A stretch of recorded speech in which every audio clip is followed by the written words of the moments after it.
तो जैसे कि आप इधर में देख सकते हैं कि जो गाड़ी का जो चेक इंजन लैंप आपका कंटिन्यूअसली इधर में ब्लिंकिंग कर रहा है। और ये लैंप ब्लिंकिंग करने के साथ साथ आप इधर में का जो मीटर है, ये मीटर बीच बीच में थोड़ा बहुत फ्लैक्चुएशन कर रहा है। तो गाड़ी का जो इंजन है, ये इंजन भी बहुत वाइब्रेशन कर रहा है।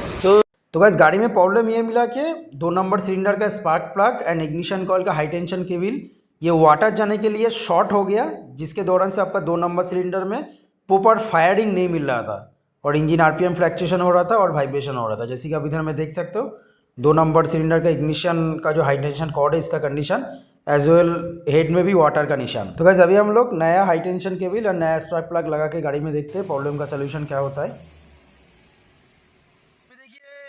इससे पहले जो गाड़ी में चेक इंजन का लाइट जल रहा था और उसके साथ साथ गाड़ी का जो आरपीएम था, आरपीएम भी फ्लैक्चुएशन कर रहा था। तो ये प्रॉब्लम देखिए अभी पूरा सॉल्व हो